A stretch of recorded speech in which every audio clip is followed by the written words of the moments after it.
ഇപ്പോൾ ഒരാളിത് കാണുന്നുണ്ട്. ദൈവം നിങ്ങളോട് നേരത്തെ തന്നെ വിട്ടുകളയാൻ ആവശ്യപ്പെട്ട ഒരാളെ നിങ്ങൾ മുറുകെ പിടിക്കുന്നു. അതത്ര എളുപ്പമല്ലെന്ന് എനിക്കറിയാം. കാരണം നിങ്ങൾ നിങ്ങളുടെ ഹൃദയം, സമയം, ഓർമ്മകൾ എന്നിവ നിക്ഷേപിച്ചിരിക്കുമ്പോൾ വിട്ടുകളയുന്നത് അനുസരണമായി തോന്നില്ല. അത് വഞ്ചന പോലെയാണ് തോന്നുന്നത്.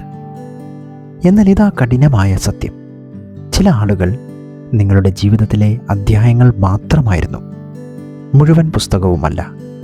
നിങ്ങൾ അതേ അധ്യായം വീണ്ടും വായിച്ചുകൊണ്ടിരുന്നാൽ ദൈവം നിങ്ങളുടെ ജീവിതം ഉപയോഗിച്ച് എഴുതാൻ ശ്രമിക്കുന്ന പുതിയ കഥ നിങ്ങൾക്കൊരിക്കലും കണ്ടെത്താനാവില്ല.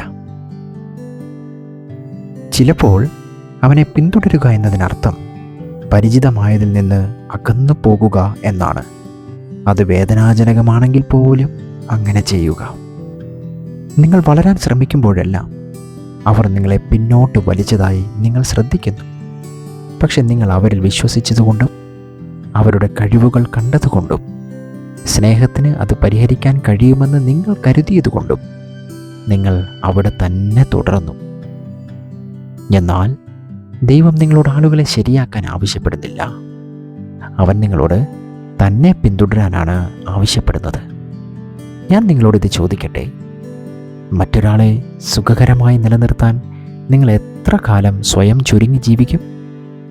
ഏറ്റുമുട്ടൽ ഒഴിവാക്കാൻ വേണ്ടി മാത്രം സമാധാനമില്ലായ്മയെ നിങ്ങൾ എത്ര നാൾ അവഗണിക്കും? ഒറ്റയ്ക്കിരിക്കാൻ ഭയപ്പെടുന്നതിനാൽ നിങ്ങളുടെ രോഗശാന്തി എത്ര നേരം നിങ്ങൾ വൈകിപ്പിക്കും? നമ്മൾ വേണ്ടത്ര ഉദ്ധരിക്കാത്ത ഒരു ബൈബിൾ വാക്യമുണ്ട്. ആമോസ് 3:3 രണ്ടുപേർക്കും യോജിപ്പില്ലെങ്കിൽ ഒരുമിച്ച് നടക്കാൻ കഴിയുമോ? വ്യത്യസ്ത ദിശയിലേക്ക് നടക്കുന്ന ആളുകളുമായി നിങ്ങൾക്ക് ലക്ഷ്യബോധത്തോടെ നടക്കാൻ കഴിയില്ല. അവർ ഇതിനകം തന്നെ അവരുടെ തീരുമാനം എടുത്തിട്ടുണ്ടെങ്കിൽ എത്ര പ്രാർത്ഥന നടത്തിയാലും ശരി, അത് മാറില്ല. വിശ്വസ്തത പുലർത്താൻ യേശു യൂദാസിനോട് അപേക്ഷിച്ചിട്ടില്ല. അവൻ തൻ്റെ കാലുകൾ കഴുകി. അവൻ അവനെ സ്നേഹിച്ചു, എന്നിട്ട് അവനെ വിട്ടയച്ചു. ദൈവം നിങ്ങളോട് അവരെ വെറുക്കാൻ ആവശ്യപ്പെടുന്നില്ല. അവരെ വിട്ടയക്കാൻ അവൻ നിങ്ങളോട് ആവശ്യപ്പെടുന്നു. മനസ്സിലാക്കേണ്ടതിൻ്റെ ആവശ്യകതയെ ഒഴിവാക്കുക. ബന്ധം എന്തായിരിക്കുമെന്ന് നിങ്ങൾ കരുതിയതിൻ്റെ ഫാൻറ്റസിയെ ഒഴിവാക്കുക. കുറ്റബോധം, എന്തെങ്കിലും തെറ്റുകൾ, വീണ്ടും ആരംഭിക്കാനുള്ള ഭയം എന്നിവ ജീവിതത്തിൽ നിന്ന് ഒഴിവാക്കുക. കാരണം അനുസരണത്തിൻ്റെ മറുവശത്ത് ദൈവം നിങ്ങൾക്കായി കരുതി വച്ചിരിക്കുന്നത് ആശ്വാസത്തിൻ്റെ ഈ വശത്ത് നിങ്ങൾക്ക് നഷ്ടപ്പെടുന്നതിനേക്കാൾ വളരെ വലുതാണ്. എനിക്ക് മനസ്സിലാകും, അവർ നിങ്ങളുടെ വ്യക്തിയായിരുന്നു. ഒരു പക്ഷേ നിങ്ങളെ അകത്തും പുറത്തും അറിയുന്ന ഒരു സുഹൃത്തായിരിക്കാം. ഒരു പക്ഷേ നിങ്ങൾ സങ്കല്പിച്ച ഭാവിയുള്ള ഒരാളായിരിക്കാം. ഒരു പക്ഷേ നിങ്ങൾക്ക് വേർപെടുത്താൻ കഴിയാത്ത ഒരു കുടുംബമായിരിക്കാം. പക്ഷേ അതിരുകൾ ബൈബിൾ അടിസ്ഥാനമായുള്ളതാണ്. യേശു എല്ലാവരെയും സ്നേഹിച്ചു, പക്ഷെ എല്ലാവർക്കും തുല്യ പ്രവേശനം അവൻ നൽകിയില്ല. പത്രോസും യാക്കോബും യോഹന്നാനും മറ്റുള്ളവർ കാണാത്ത നിമിഷങ്ങൾ കണ്ടു. കാരണം വിശ്വാസം അനുമാനിക്കപ്പെടുന്നില്ല, അത് നേടിയെടുക്കുന്നതാണ്. നിങ്ങൾ ആരുടെയെങ്കിലും ചുറ്റും നിരന്തരം തളർന്നു പോയാൽ, വിലമതിക്കപ്പെടാൻ വേണ്ടി മാത്രം നിങ്ങളുടെ മൂല്യം വിശദീകരിക്കേണ്ടി വന്നാൽ, അത് സ്നേഹമല്ല, അതാണ് അതിജീവനം. ദൈവം നിങ്ങളെ വിളിച്ചത് അതിജീവിക്കാനല്ല, ജീവിക്കാനും സമാധാനത്തോടെ നടക്കാനും വളരാനും നിങ്ങളിൽ നിന്ന് സ്വർണം പുറത്തെടുക്കുന്ന ആളുകളാൽ ചുറ്റപ്പെടാനും നിങ്ങൾ മോചിപ്പിക്കപ്പെടാൻ പ്രാർത്ഥിച്ച ചക്രങ്ങളിൽ നിങ്ങളെ കുടുങ്ങിക്കിടക്കാതിരിക്കാനും അവൻ നിങ്ങളെ വിളിച്ചിരിക്കുന്നു. അപ്പോൾ എന്തിനാണ് ഉപേക്ഷിക്കാൻ ഇത്ര ബുദ്ധിമുട്ടുള്ളത്? കാരണം നമ്മൾ ചരിത്രത്തെ വിധിയുമായി ആശയക്കുഴപ്പത്തിലാക്കുന്നു. ഒരാൾ നമ്മുടെ ഭൂതകാലത്തിൻ്റെ ഭാഗമായതുകൊണ്ട് മാത്രം അവർ യാന്ത്രികമായി നമ്മുടെ ഭാവിയിലേക്ക് യോഗ്യത നേടുന്നുവെന്ന് നമ്മൾ കരുതുന്നു. എന്നാൽ അബ്രഹാമിനെ നോക്കൂ. ദൈവം അവനെ വിളിച്ചപ്പോൾ അവൻ പറഞ്ഞു, നിങ്ങളുടെ രാജ്യം, നിങ്ങളുടെ ജനം, നിങ്ങളുടെ പിതാവിൻ്റെ കുടുംബം എല്ലാം ഉപേക്ഷിക്കുക.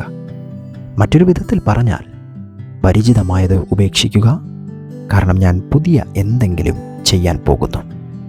അബ്രഹാം അനുസരിച്ചപ്പോൾ വാഗ്ദത്തം ആരംഭിച്ചു. പക്ഷെ എന്താണ് അവനെ വൈകിപ്പിച്ചതെന്ന് നിങ്ങൾക്കറിയാമോ? ലോത്ത്. അബ്രഹാം ലോത്തിനെ തന്നോടൊപ്പം കൊണ്ടുവന്നു. ആ നിമിഷം മുതൽ നാടകീയത, സംഘർഷം, കലഹം, ദൈവം ഒരിക്കലും ഉദ്ദേശിച്ചിട്ടില്ലാത്ത കാര്യങ്ങളൊക്കെ അവിടെ സംഭവിച്ചു തുടങ്ങി. അബ്രഹാമും ലോത്തും വേർപിരിയുന്നതുവരെ ദൈവം വീണ്ടും സംസാരിച്ചു. ദൈവം നിങ്ങളോട് ഇതിനകം വിട്ടയക്കാൻ ആവശ്യപ്പെട്ട ഒരാളോട് നിങ്ങളിപ്പോഴും പറ്റിപ്പിടിച്ചിരിക്കുന്നതിനാൽ അവൻ നിശബ്ദനായിരുന്നിരിക്കുമോ? നിങ്ങളുടെ കാലതാമസം നിങ്ങളുടെ അനുസരണക്കേടുമായി ബന്ധപ്പെട്ടിരിക്കുമോ? എന്നെ സ്വതന്ത്രനാക്കിയ സത്യം ഇതാണ്. വിട്ടയക്കുക എന്നതിനർത്ഥം നിങ്ങൾ ഹൃദയശൂന്യനാണെന്ന് അർത്ഥമാക്കുന്നില്ല. അതിനർത്ഥം നിങ്ങളെ തകർക്കുന്ന കാര്യത്തിൻ്റെ ആവശ്യകത നിർത്താൻ നിങ്ങൾ സുഖം പ്രാപിച്ചു എന്നാണ്. എങ്ങനെയെന്ന് അറിയാത്ത ഒരാളാൽ സ്നേഹിക്കപ്പെടാനുള്ള നിങ്ങളുടെ ആഗ്രഹത്തേക്കാൾ നിങ്ങൾ ദൈവത്തിൻ്റെ ശബ്ദത്തെ വിശ്വസിക്കുന്നു എന്നാണ് ഇതിനർത്ഥം. പക്ഷേ അവർ മാറിയാൽ എന്തു ചെയ്യും? ഒരുപക്ഷെ അവർ മാറിയേക്കാം, ഒരുപക്ഷെ അവർ മാറിയേക്കില്ല. എന്നാൽ നിങ്ങളുടെ രോഗശാന്തി നിർത്താൻ കഴിയില്ല. മറ്റൊരാൾക്കത് ലഭിക്കുന്നതുവരെ കാത്തിരിക്കുക. നിങ്ങൾ മുന്നോട്ട് പോകുക, നിങ്ങൾ വളരുക. നിങ്ങളുടെ സ്വന്തം ഹൃദയത്തെ സംരക്ഷിക്കുമ്പോൾ നിങ്ങൾ ദൈവത്തെ അവരുടെ ഹൃദയത്തെ കൈകാര്യം ചെയ്യാൻ അനുവദിക്കുകയാണ്. യെശയ്യാവ് 43:18-19 വാക്യങ്ങളിൽ പറയുന്നു, മുമ്പത്തെ കാര്യങ്ങൾ മറക്കുക, ഭൂതകാലത്തെക്കുറിച്ച് ചിന്തിക്കരുത്. ഇതാ, ഞാൻ പുതിയൊരു കാര്യം ചെയ്യുന്നു, ഇപ്പോൾ അത് ഉയർന്നു വരുന്നു, നിങ്ങളത് മനസ്സിലാക്കുന്നില്ലേ? ആ വാക്യം ഒരു നിർദ്ദേശമല്ല, ഒരു കൽപ്പനയാണ്. ദൈവം പുതിയ എന്തെങ്കിലും ചെയ്യുന്നു. എന്നാൽ അവൻ ഇതിനകം അടച്ചതിൽ നിങ്ങളിപ്പോഴും ദുഃഖിച്ചിരിക്കുകയാണെങ്കിൽ നിങ്ങളത് കാണത്തില്ല. അതിനാൽ ഇന്ന് ധൈര്യമായിരിക്കുക. നിങ്ങൾക്ക് നഷ്ടപ്പെട്ടതിൽ ദുഃഖിക്കാനും വരാനിരിക്കുന്നതിൽ വിശ്വസിക്കാനും ധൈര്യപ്പെടുക.